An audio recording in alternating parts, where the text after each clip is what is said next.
Berita Indonesia Link, beritanya orang Indonesia. Jangan lupa subscribe ya.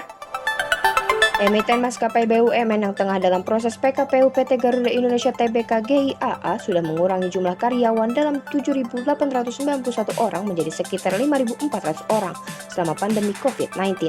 Direktur Utama Garuda Indonesia, Irfan Setiaputra menjelaskan penghematan biaya yang dilakukan juga sangat terkait dengan SDM. Ia mengatakan sebenarnya jika mengacu pada kondisi force majeure akibat pandemi, perseroan dapat dengan mudah memutus hubungan kerja karyawannya. Namun Garuda Indonesia tidak ingin PHK karyawan dengan cara yang seperti itu. Dari Januari 2020 sampai dengan November 2021, Garuda Indonesia sudah menurunkan jumlah pegawai 30,56%. Dari 7.891 pegawai menjadi berkisar 5.400 pegawai. Sementara itu dari segi biaya SDM terjadi penurunan cukup signifikan.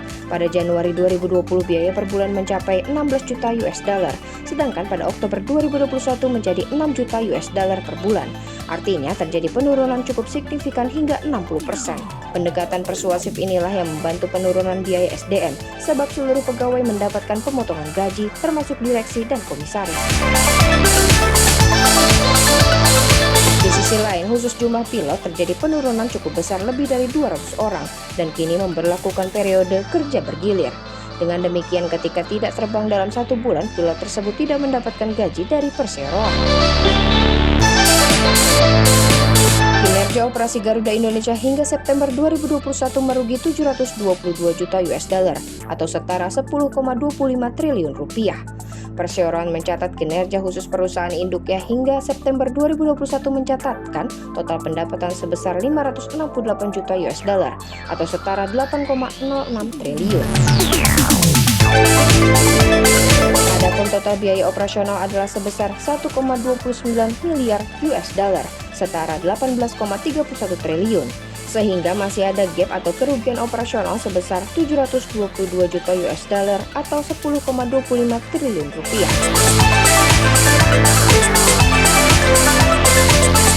Ketua Departemen Ekonomi dan Pembangunan DPP Partai Keadilan Sejahtera Farouk Abdullah Al-Waini mengatakan maskapai Garuda sulit bertahan hidup di tengah lilitan hutang. Garuda saat ini menanggung hutang nyaris 140 triliun rupiah. Garuda tengah melaksanakan proses restrukturisasi untuk menekan hutang-hutangnya. Salah satu jalan yang ditempuh ialah renegosiasi dengan 32 lessor baik yang mayoritas berada di luar negeri. Farouk menilai permasalahan Garuda tidak saja diakibatkan oleh penurunan jumlah penumpang akibat pandemi COVID-19. Perusahaan maskapai pelat merah ini sudah sejak lama digerogoti oleh sistem yang korup dan inkompeten. Kebangkrutan teknis yang dialami Garuda pun mempengaruhi banyak hal, termasuk di pengurangan armada dan jumlah rute penerbangan.